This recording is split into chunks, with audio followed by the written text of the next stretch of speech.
Hello. Chapter 3, Mrs. Witch. Again, start off looking for that setting, looking for that time and place, the easy ones, simile, metaphor. Let's see if we can find some personification. Let's see what we've got. In the forest evening, does it get any easier for setting? In the forest evening was already beginning to fall, and they walked in silence. Charles and Fortinbras gamboled on ahead. Calvin walked with Meg, his fingers barely touching her arm in a protective gesture. This has been the most impossible, the most confusing afternoon of my life, she thought. Yet I don't feel confused or upset anymore. I only feel happy. Why? Maybe we weren't meant to meet before this, Calvin said. I mean, I knew who you were in school, everything, but I didn't know you. But I'm glad we've met now, Meg. We're going to be friends, you know. I'm glad too, Meg whispered, and they were silent again. When they got back to the house, change in setting, Mrs. Murry was still in the lab. She was watching a pale blue liquid flow slowly through a tube from a beaker to a retort. Over a Bunsen burner bubbled a big earthenware dish of stew. Don't tell Sandy and Dennis I'm cooking out here, she said. They're always suspicious that a few chemicals may get in with the meat, but I had an experiment I wanted to stay with. This is Calvin O'Keefe, Mother, Meg said. Is there enough for him too? It smells super. Hello, Calvin. Mrs. Murry shook hands with him. Nice to meet you. We aren't having anything but stew tonight, but it's a good, thick one. Sounds wonderful to me, Calvin said. May I use your phone so my mother will know where I am? Of course. Show him where it is, will you please, Meg? I won't ask you to use one out there. Ask you to use the one out here, if you don't mind. I'd like to finish up this experiment. Meg led the way into the house. Charles Wallace and Fortinbras had gone off. Outdoors, she could hear Sandy and Dennis hammering at the fort they were building up in one of the maples. This way, Meg went through the kitchen and into the living room. I don't know why I call her when I don't come home, Calvin said, his voice bitter. She wouldn't notice. He sighed and dialed. Ma, he said. Oh, Hinky. Tell Ma I won't be home till late.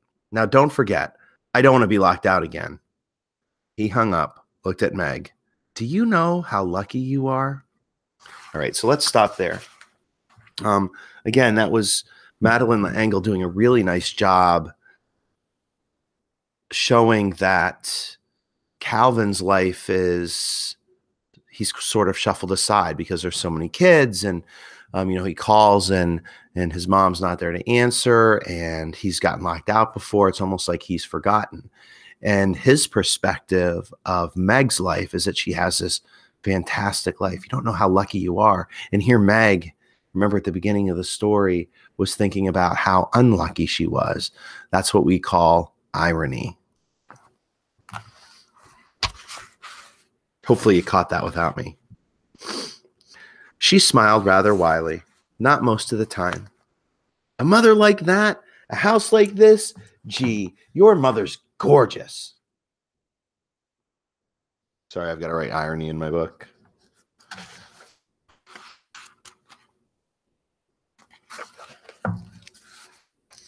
You should see my mother. She had all her upper teeth out, and Pop got her a plate, but she won't wear it. And most days, she doesn't even comb her hair. Not that it makes much difference when she does. He clenched his fists. But I love her. That's the funny part of it. I love them all. And they don't give a hoot about me. Maybe that's why I call when I'm not going to be home. Because I care. Nobody else does.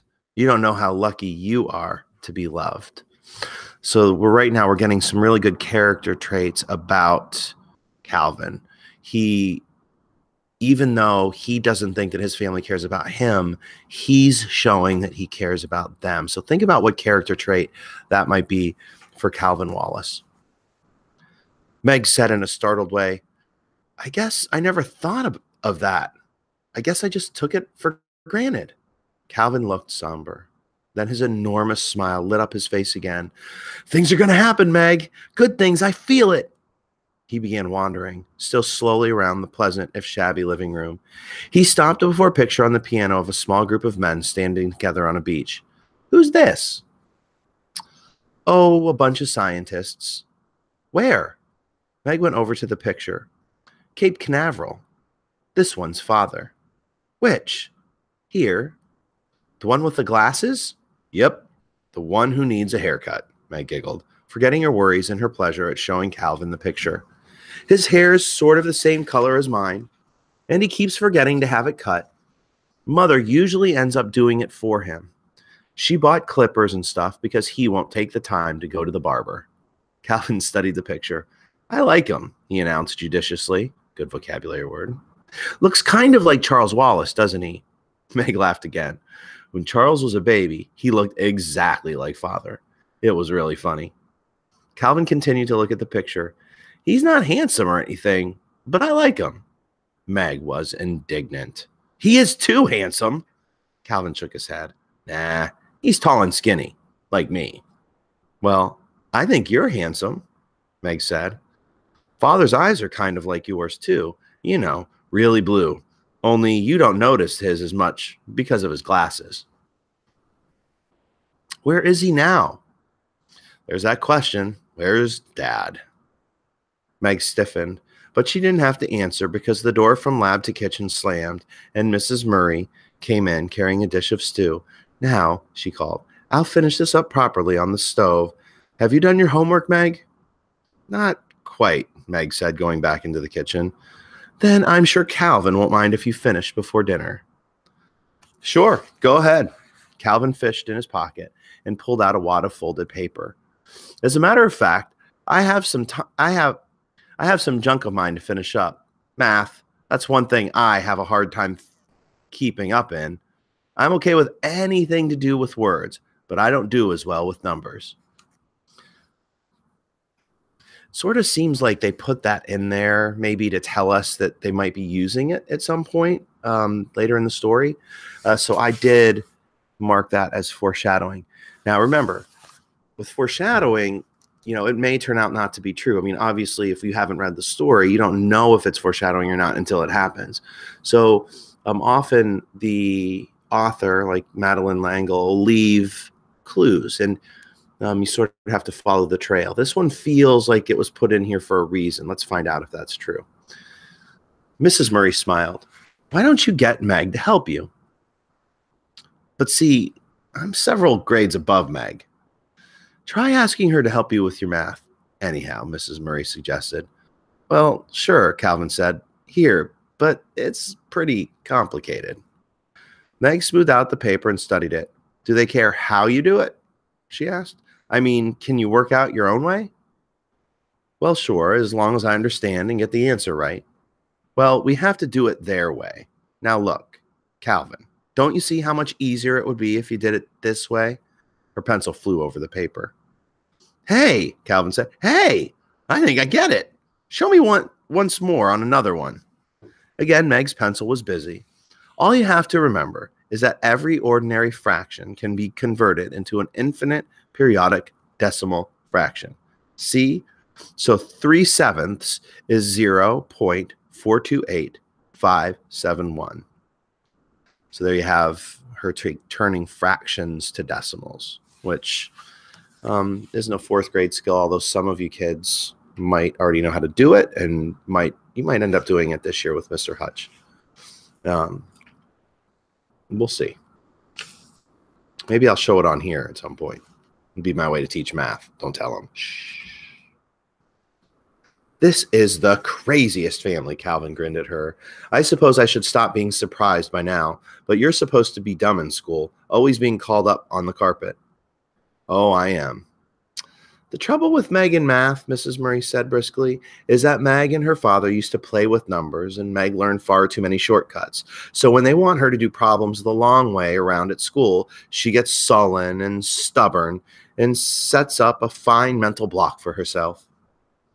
Are there any more morons like Meg and Charles around? Calvin asked. If so, I should meet more of them. Kind of a compliment, I think.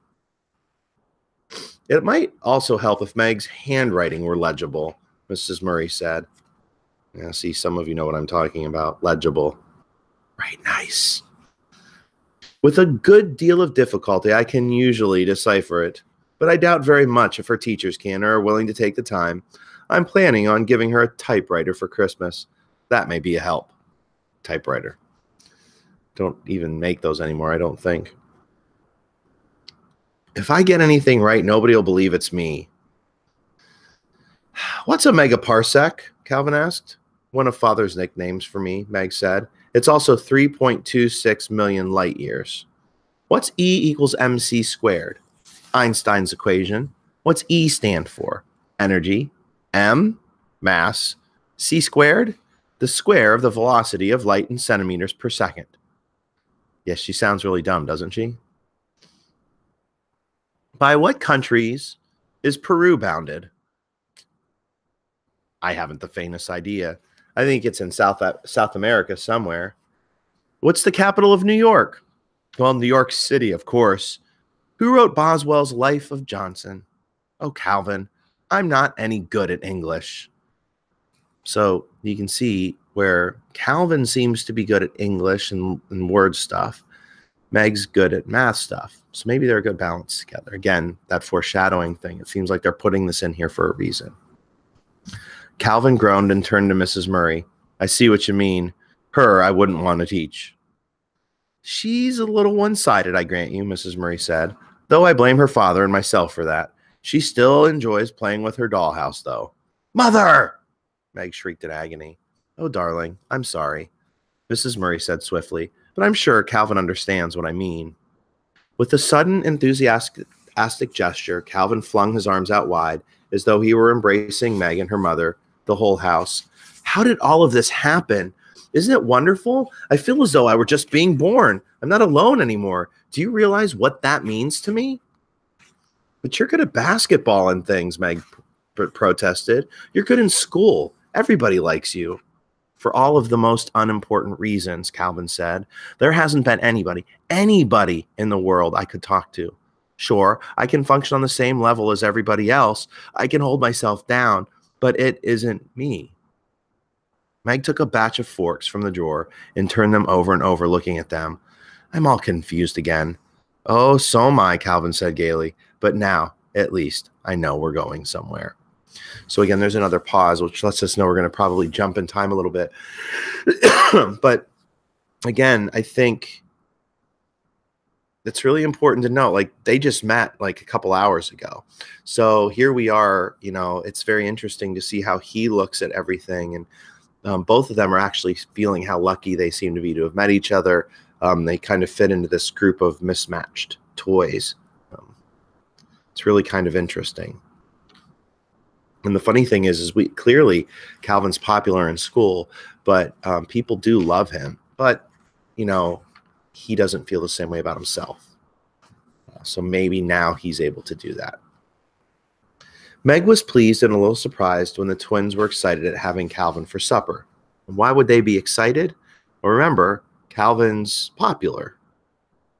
And so are they. They knew more about his athletic record and were far more impressed by it than she.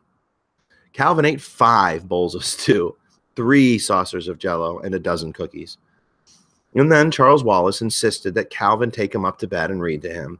The twins, who had finished their homework, were allowed to watch half an hour of TV. Meg helped her mother with the dishes and then sat at the table, struggled with her homework. But she could not concentrate. Mother, are you upset? She asked suddenly. Mrs. Murray looked up from a copy of the English Scientific Magazine through which she was leafing. For a moment, she did not speak. Then, yes. Why? Again, Mrs. Murray paused. She held her hands out and looked at them. They were long and strong and beautiful. She touched with the fingers of her right hand the broad gold band on her third finger of her left hand. So that's her wedding ring. So she would be thinking, she's thinking about her husband. I'm still quite a young woman, you know, she said finally, though I realize it's difficult for you children to conceive, and I'm still very much in love with your father. I miss him quite dreadfully. And you think all this has something to do with father? I think it must have. But what? That I don't know, but it seems the only explanation. Do you think things always have an explanation? Yes, I believe that they do, but I think that with your human limitations, we're not always able to understand the explanations. But you see, Meg, just because we don't understand doesn't mean that the explanation doesn't exist. I like to understand things, Meg said.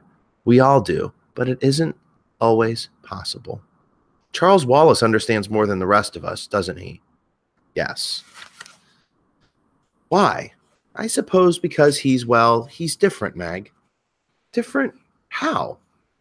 Not quite sure. You know yourself, he's not like anybody else. No, and I wouldn't want him to be, Meg said defensively. Wanting doesn't have anything to do with it. Charles Wallace is what he is. Different. New. New? That's a weird description, don't you think? Yes, that's what your father and I feel. Meg twisted her pencil so hard that it broke. She laughed. I'm sorry. I'm really not being destructive. I'm just trying to get things straight. I know. But Charles Wallace doesn't look different from anybody else. No, Meg, but people are more than just the way they look. Charles Wallace's difference isn't physical. It's an essence. Meg sighed heavily. I took off her glasses and twirled them, put them back on again. Well, I know Charles Wallace is different, and I know he's something more. I guess I'll just have to accept it without understanding it. Mrs. Murry smiled at her. Maybe that's really the point I was trying to put across. I wonder if we'll eventually find out how he's different. I think, obviously, we can see it right now, and they're talking about it again. I think that's a little bit of foreshadowing right there. I think that we're going to be finding more out about Charles Wallace as this book takes place, obviously, because he's definitely a mystery. Yeah, Meg said dubiously. Good word. Her mother smiled again. Maybe that's why our visitor last night didn't surprise me. Maybe that's why I'm able to have a willing suspension of disbelief because of Charles Wallace. Suspension of disbelief is when you know something can't possibly be real, but you kind of just forget about that. And even though it can't be real, you go ahead and allow yourself to think that it is real. We do that a lot with TV shows and movies that we go see, and obviously books that we read, these fantastical stories that we know can't be true, but we suspend our disbelief so that it can be true in our brains. Are you like Charles? Meg asked. I? Heavens no. I'm blessed with more brains and opportunities than many people, but there's nothing about me that breaks out of the ordinary mold. Your looks do, Meg said. Mrs. Murry laughed. You just haven't had enough basis for comparison, Meg. I'm very ordinary, really. Calvin O'Keefe, coming in then, said, Ha ha! Charles, all settled? Mrs. Murry asked. Yes. What did you read to him?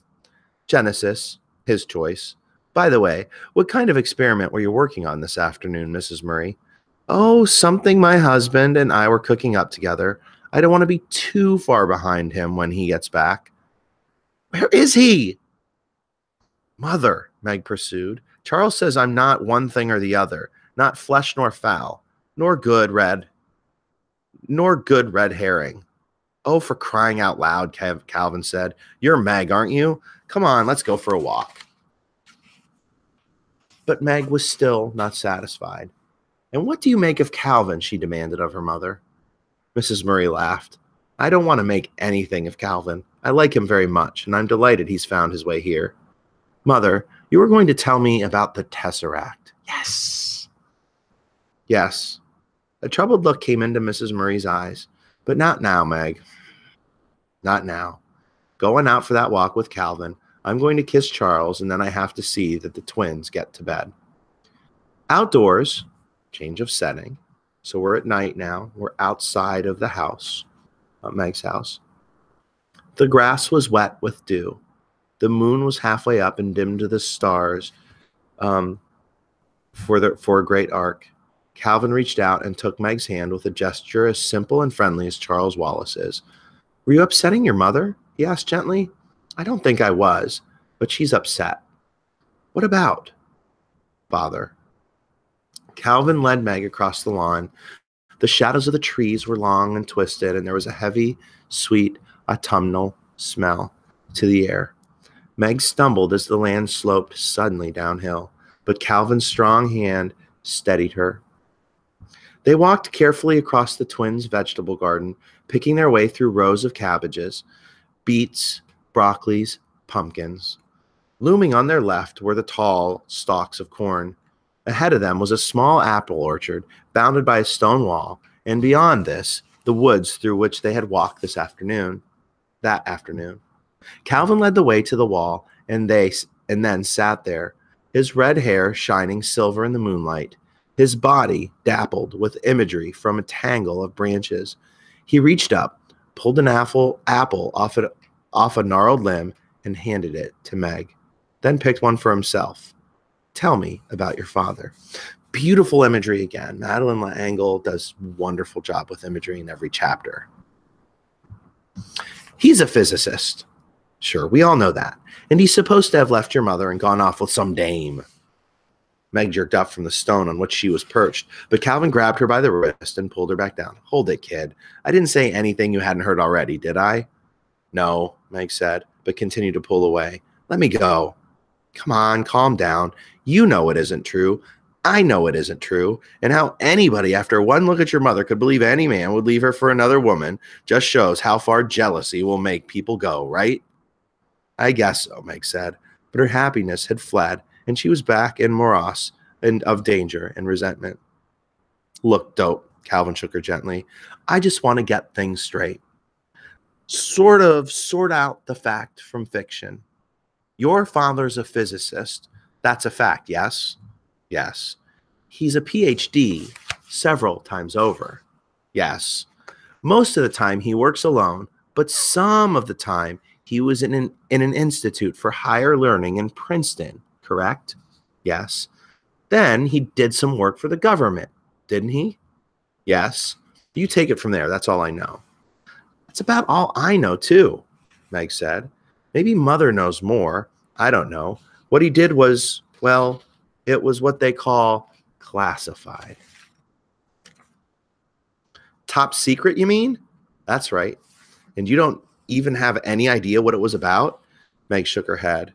No, not really. Just an idea because of where he was. Well, where? Out in New Mexico for a while. We were with him there. And then he was in Florida at Cape Canaveral. And we were with him there too. And then he was going to be traveling a lot. So we came here. You'd always had this house? Yes, but we used to live in it just in the summer. And you don't know where your father was sent? No. At first we got lots of letters. Mother and father always wrote each other every day. I think Mother still writes him every night. Every once in a while, the postmistress makes some kind of crack about all her letters. I suppose they think she's pursuing him or something, Calvin said rather bitterly. They can't understand plain, ordinary love when they see it. Well, go on. What happens next? Nothing happened, Meg said. That's the trouble. Well, what about your father's letters? They just stopped coming. You haven't heard anything at all? No, Meg said. Nothing. Her voice was heavy with misery. Silence fell between them, as tangible as the dark tree shadows that fell across their laps that now seemed to rest upon them as heavily as though they possessed a measurable weight of their own. At last, Calvin spoke in a dry, unemotional voice, not looking at Meg. Do you think he could be dead? Again, Meg leapt up, and again Calvin pulled her down. No! They'd have told us if he were dead. There's always a telegram or something. They always tell you. What do they tell you? Meg choked down a sob, managed to speak over it. Oh, Calvin, Mother's tried and tried to find out. She's been down to Washington and everything. And all they'll say is that he's on a secret and dangerous mission, and she can be very proud of him, but he won't be able to communicate with us for a while, and they'll give us news as soon as they have it. So again, the they, who is the they? So think about where that has been and who he's worked with. And go back to where he last worked with so you can figure out who they was and post it in the comments. Meg, don't get mad, but I do think maybe they don't know. A slow tear trickled down Meg's cheek. That's what I'm afraid of.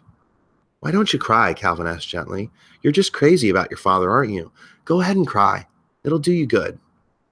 Meg's voice came out trembling over tears. I cry too much. I should be like Mother. I should be able to control myself. Your mother's a completely different person, and she's a lot older than you are. I wish I were a different person, Meg said shakily. I hate myself. There she goes again. Calvin reached over and took off her glasses. Then he pulled a handkerchief out of his pockets and wiped her tears. This gesture of tenderness undid her completely, and she put her head down on her knees and sobbed. Calvin sat quietly beside her, every once in a while patting her head. I'm sorry, she sobbed finally. I'm terribly sorry. Now you'll hate me. Oh, Meg, you are a moron, Calvin said. Don't you know you're the nicest thing that's happened to me in a long time? Meg raised her head, and moonlight shone on her tear-stained face. Without the glasses, her eyes were unexpectedly beautiful. If Charles Wallace is a sport, I think I'm a biological mistake. Moonlight flashed against her braces as she spoke.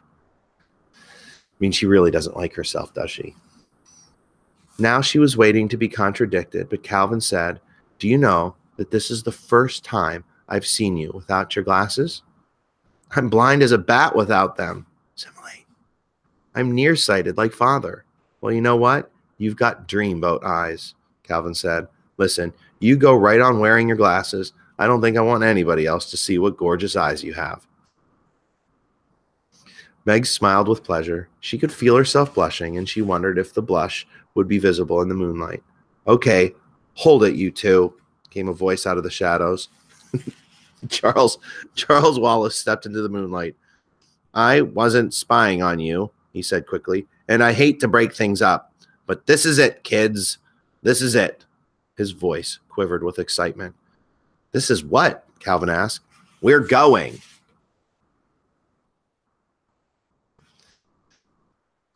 So let's go back. This is it, kids. So here's Charles Wallace, who is the kid, calling them kids. Or irony. Going where? Meg reached out and instinctively grabbed for Calvin's hand. I don't know exactly, Charles Wallace said, but I think it's to find Father. Suddenly, two eyes seemed to spring at them out of the darkness. It was the moonlight striking on Mrs. Hugh's glasses. She was standing next to Charles Wallace, and how she managed to appear where a moment ago there had been nothing but flickering shadows in the moonlight, Meg had no idea. She heard a sound behind her and turned around. There was Mrs. Whatsit scrambling over the wall. My, but I wish there was no wind, Mrs. Whatsit said plaintively. It's so difficult with all these clothes. She wore her outfit of the night before, rubber boots and all, with the addition of one of Mrs. Buncombe's sheets, which she had draped over her. As she slid off the wall, the sheet caught in a low branch and came off. The felt hat slipped over both eyes, and another branch plucked at the pink stole. Oh, dear, she sighed. I shall never learn to manage. Mrs. Hugh wafted over to her feet, tiny feet scarcely seeming to touch the ground. The lenses of her glasses glittered. Comte picciol fallo amaro morso, Dante, what grievous pain a little fault doth give thee. With a claw-like hand, she pushed the hat up on Mrs. Whatsit's forehead, untangled the stole from the tree, and with a deft gesture, took the sheet and folded it.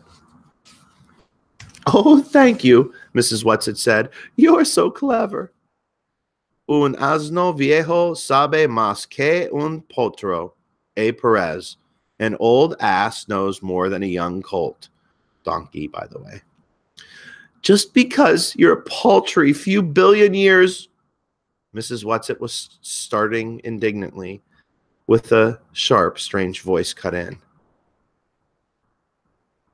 All right, girls, this is no time for bickering. It's Mrs. Witch, Charles Wallace said. There was a faint gust of wind. The leaves shivered it in it. The patterns of moonlight shifted, and in a circle of silver, something shimmered, quivered, and the voice said, I do not think I will materialize completely. I find it very tiring, and we have much to do. Well, we sort of just met Mrs. Witch, right? All right. That's chapter 3. I think obviously this chapter was really basically building Calvin's character and showing that Calvin and Meg have a lot in common and a lot different.